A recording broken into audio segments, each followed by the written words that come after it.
Musta? May malupit na anime na naman tayo ngayon. Like and subscribe ka na rin para maibida mo kay Lablab mo. At huwag kalimutang i-all ang notification bell nang lagi ka pong updated sa ating uploads. Salamat!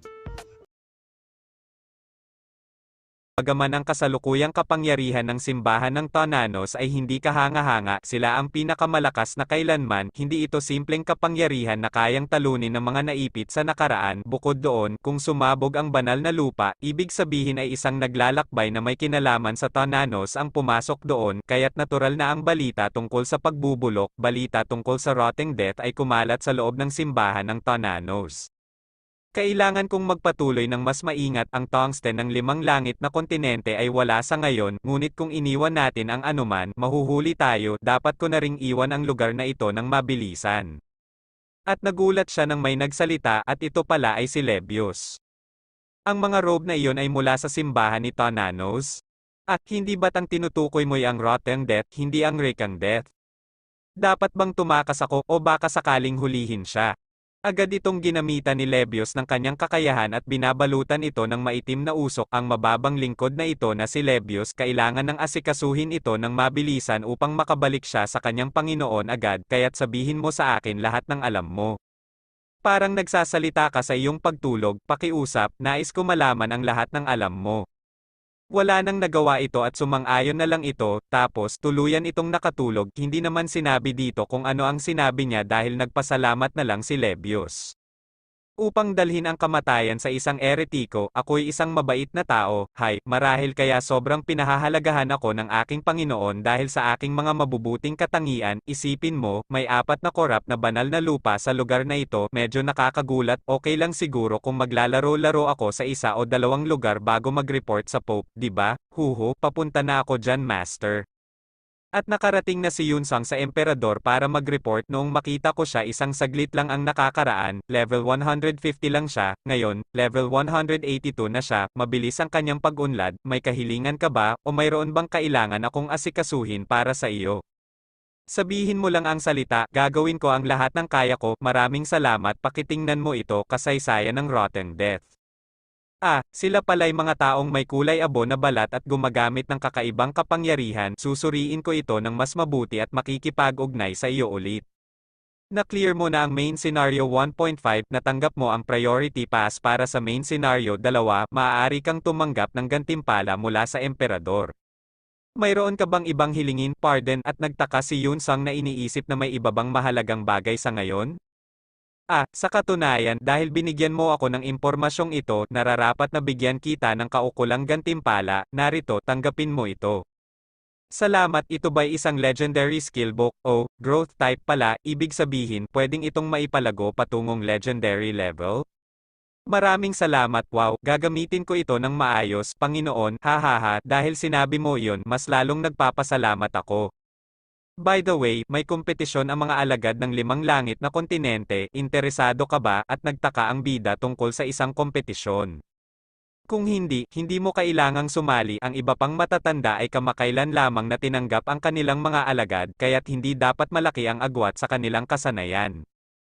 Isa rin sa kanila ay isang naglalakbay katulad mo. Magandang balita ito para sa akin. Gusto ko i-try, alam ko magugustuhan mo yon. Pwede mo bang antayin ng sandali? Akala ko dadating na ang ibang langit sa madaling panahon. Oo, Panginoon.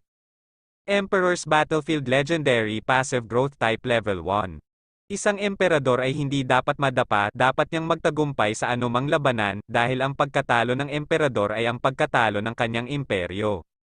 Epekto, habang bumababa ang HP, tumataas ang kapangyarihan sa laban, resistant siya sa kondisyon ng katawan, at rate ng pagpapakabawas ng MP, habang tumatagal ang laban. Kapag narating ang iyong HP na 0, magiging aktibo ang Indomitable Will. Indomitable Will, sa sandaling ito ay aktibo, buo ang iyong HP at MP, habang ito ay aktibo, tataas ang iyong kapangyarihan sa laban at magtatagal ito ng 10 minuto. Pagkatapos, ang iyong HP ay hindi maaaring umabot sa 10% sa loob ng 10 minuto. Wow! Sobrang kamangha-mangha ito. Mukhang hilig ni Master Karen ang mga growth skills. Ang ibang alagad ng 5 langit, mukhang pwede akong magpahinga muna sa pangunahing senaryo, at sinabi ko sa Hero Guild sa pamamagitan ni Yuna na makikipag-ugnay ako sa kanila mamaya, kaya't walang dapat pangamba. Habang kumakain si Thona, may naramdaman itong papalapit sa kanila, Mr. Dragon, this is Mr. Dragon's energy, nagtaka si Yunsong sa sinabi ni Thona. At pagtingin niya sa bintana, may malaking mata ng dragon na sumilip sa kanila, nagulat ang bida. Ang Cardinal Carrot ng simbahan ni Tonanos ay bumabati sa inyo muli, siya nga'y sumakay ng wyvern papunta dito kahit na mas maganda pa rin si Carrot kaysa kay Lebius, pinapasok ito ng bida si Carrot, at nagpasalamat ito. Mayroon akong agaran at mahalagang impormasyon kaya't dumating ako ng walang paunang abiso, humingi ako ng paumanhin, ang kanyang muka ay hindi mukhang maganda. Mga lods, bago po natin ituloy yung video, may kunting pag-giveaway po tayo. Pid kang makukuha ng 100 pesos up to 500 Gcash per week. Madali lang para makakuha ng free Gcash, just subscribe, like and share para mapili, huwag kalimutang mag-comment para mabilis kayong mapansin. Totoo po, mamimigay talaga kami sa mga top viewer at sharer ng video namin. Iniisip ko kung ano ang nangyari. Una, ibibigay ko sa iyo ang mga materyales mula sa Pope, isang aklat at isang kahon. Habang nag-uusap ang dalawa, biglang dumating ang emperador, iniaabot ko ang aking pagbati sa mataas na monarchiyang may dugong bakal ng Iron Empire. Sa akin parang isang mabait na lolo na nagbibigay ng regalo sa kanyang apo, kung si Carrot na isang cardinal ay ganun kasendami ang takot, tiyak na lubos na malakas ang emperador. Maaari ka nang tumayo, maaari ko bang itanong kung bakit ka narito? Oo, syempre, ang simbahan ni Tonanos ay kasalukuyang sinusundan ang malaking kaaway, dahil dito, ako'y na-mobilize upang protektahan ang inyong angkan, humihingi ako ng paumanhin. Ano nga ba ang nais mo sa akin? Ang malaking kaaway, ito ba'y may kinalaman sa pangunahing quest? Ayon sa impormasyong aming nakuha, ang dami ng kalaban ay higit sa ating imahinasyon. Nakumpirma naming kanilang nakapture na ang karamihan sa mga lihim na lupain sa gitna ng kontinente, ngunit dahil sila'y magkakalat, hindi namin ma-determine.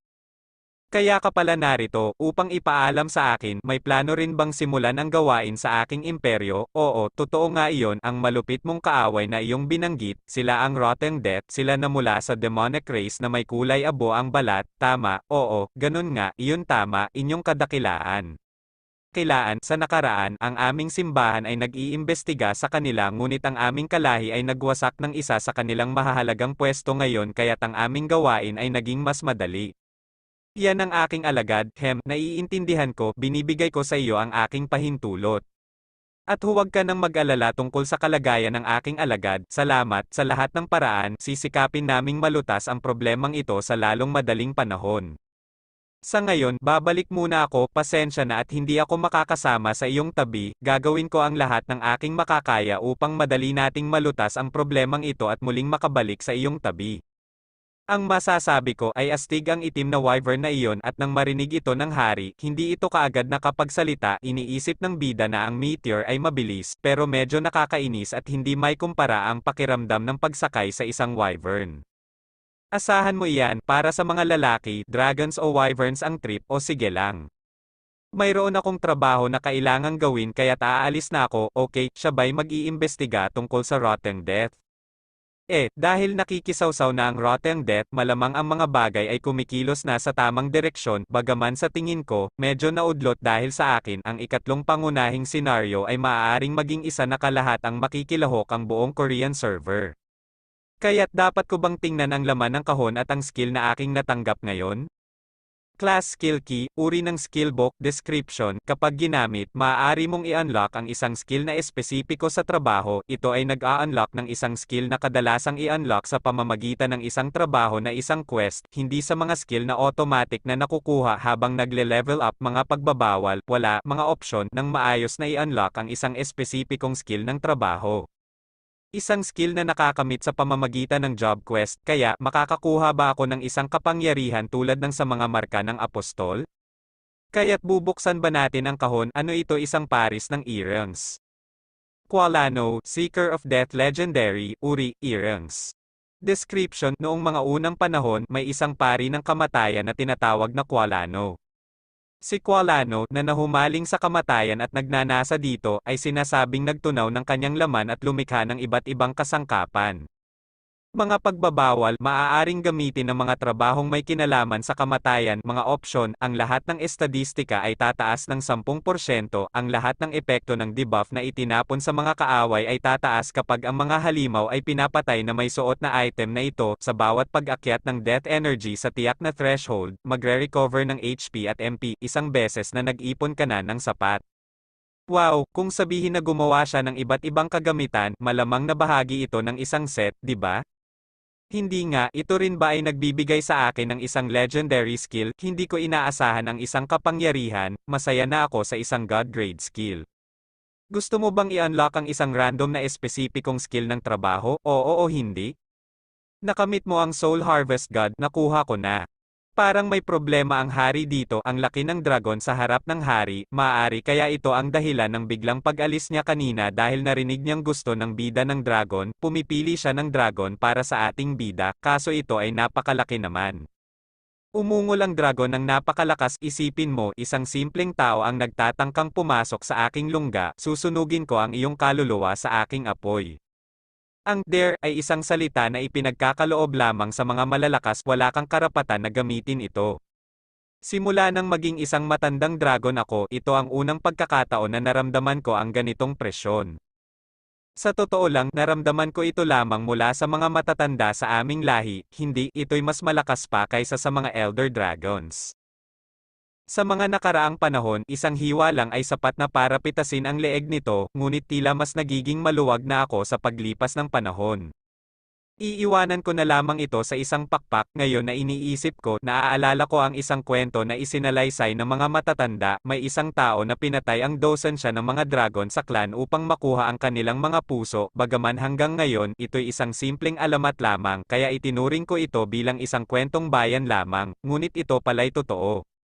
Parang mas mabuting hanapin ko na lang ang mga wyvern kaysa mga dragon, pag-isipan ko, sinabi niya yon tungkol sa isang itim na wyvern, kaya nga, mas mabuting mga wyvern na lang, nagtataka ang dragon kung bakit ito nawala, umalis na lang ito bigla. Dumaan naman tayo dito sa iba't ibang bahagi ng kaharian sa pinakasilangan ng sentral na kontinente, sa kabilang bahagi ng kaharian ng Fabian at sa bundok ng Ham-Elpes kung saan dumadaloy ang Loven na parang ilog at ang kingdom ng Panday, kilala sa kanilang kasanayan, at ang kaharian ng Kokdaziem. Ngayon, kung tapos ka na sa iyong mga paghahanda, tayo na, at ito si Duracell, ang legendadong Panday ng Continent 5 Heavens. At ito naman ang pinakabatang alagad ni Duracell, si Wool. At makikita natin ang dalawang naglalakad sa mainit na bahagi ng lugar, tila may munting isa na lumabas upang bumati sa atin. Grabe, laging mabilis makapansin itong matandang ito, may hinala ako na ipinag-utos ng emperador na ako'y batiin, tama ba ako, samantalang ang alagad nito ay hindi alam kung saan nanggaling ang nagsasalita. Kung magkakaroon tayo ng usapan, maganda sigurong magpakita ka mo na munting elf. Inaabot ko ang aking pagbati kay Uria ng Continent 5 Heavens. Mukhang matalino, bakit nga ba niya ako pinapunta dito para makipagkita sa kanila? Parang marami rin yatang problema si Emperor Karen, ano kaya kung hindi dahil kay Karen, baka tinamaan ko na siya ng meteor.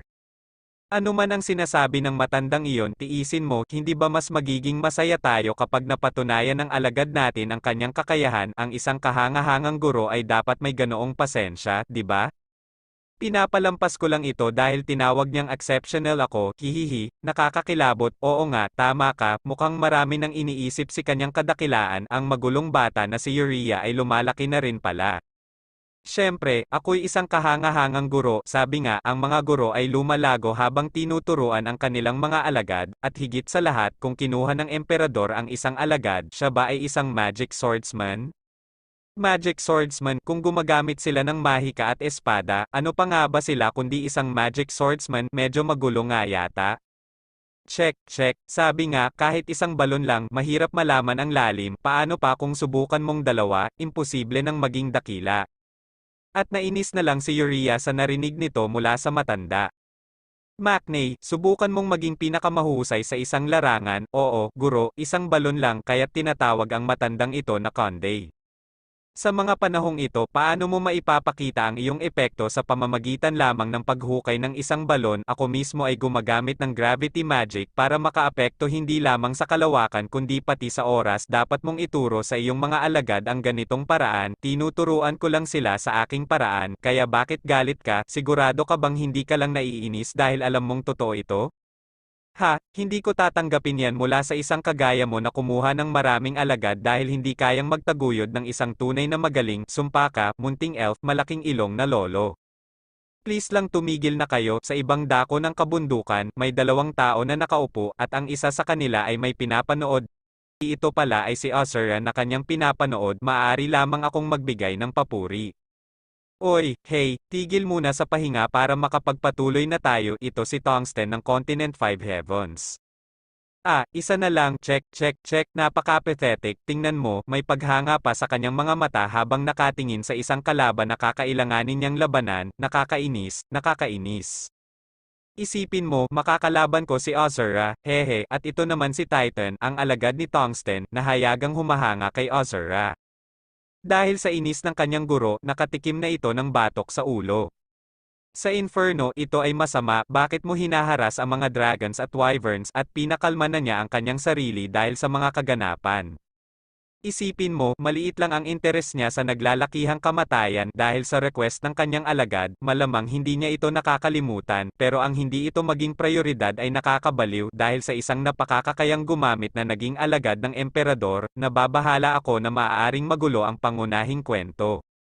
Ngunit sa kabila nito, ang ideya ng klase na tinatawag na Descendant of Thananos ay isang bagay na kumukurap sa pangunahing kwento, ngunit swerte naman, ang iba pang mga cardinal, kasama si Lebius, ay kumikilos ng tama. Sa kabila niyan, dahil ang ibang mga taong may kinalaman kay Thananos ay naglilinis ng hindi kaugnayang mga quest, malamang na hindi sila ipadala ng Pope sa direksyon ng Rotten Death, ngunit si Saintess of Thananos, ang user na si Hansea, ay ibang kwento, ngunit ang Saint of Thananos.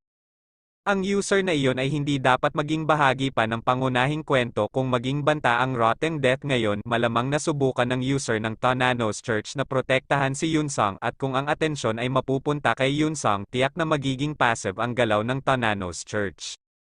Sa pinakamasamang kaso, maaaring kumalat ang Rotten Death sa buong gitnang kontinente. Team Leader, kailangan din ba nating bantayan ang Rotten Death? Oo, mangyari po, mas mainam na ituon natin ang ating pansin sa pagsusuri sa mga NPC kaysa sa mga user, lalo na't hindi na gaanong mahaba ang oras bago mag-main scenario. 2, kailangan nating subaybayan ang anumang pagbabago na mangyari. Team Leader, ang kilos ng Saint Emperor ng Rotten Death ay medyo iba sa inaasahan. Ang Saint Emperor? Panoorin mo na lang muna nang sumabog ang Holy Land dahil kay user Yunsong, malamang ay naapektuhan ang kanilang kilos kaya't mangyaring mag-ingat ka sa kanilang mga galaw. Team Leader si Lebius, ilagay mo na ang screen ngayon. Dapat bang naglalakbay si Lebius sa imperyo para hanapin ang mga miyembro ng Rotten Death ngayon? Oo, totoo nga, ngunit oh wow, bilang lingkod, dapat ay inaasikaso ko ang kaaway, ngunit hindi ko rin mapigilan ang sarili kong bumisita sa kabisera kung saan naroroon ang aking Panginoon. Wow, hindi pwede, hindi ba't parang nagiging magulo na ito, hindi ba? Nagkagulo na ang developer ng laro mga kamangkanor sa kadahilanan ang mga NPC ng laro ay may mga sari-sarili na mga kilos na hindi naaayon sa program ng laro kung baga mga kanor unti-unti na nagkakaisip na ang mga NPC sa laro baka ang laro ito ay magiging kagaya ng Sword Art Online na maging totoo para sa akin mga kanor mas astig ata yon kayo okay kaya yon? Dahil na rin nakapaghanda ka na punta na tayo sa gym at kailangan nating makibahagi agad sa pangunahing senaryo. Base kay J1, ang aking pag-iral ay maaaring magulo sa pangunahing kwento, lalo na't ang mga NPC ng idea ay may sariling AI kaya hindi maaaring ma-predict ng mga developer ang kanilang kilos dahil ako'y alagad ng emperador at tagapagmana ni Thananos, hindi ba't halos imposible na hindi mabaliw ang pangunahing kwento, sa ibabaw ng lahat kung gagawin ng mga fanatiko ang lahat para protektahan ka, tila nagiging magulo nga, di ba? Kung ganoon nga, kailangan kong kumilos ng may alalahanin ang mga variables na iyon. Wow, win streak ang taong iyon, kung mananalo siya dito, iyon na ang kanyang panlabintatlo, grabe iyon, sa tingin ko, sila ang pinakamahusay sa paligid na ito. Siguro naman, idea ranker ang taong iyon, di ba? Ano ito, usapan tungkol sa laro.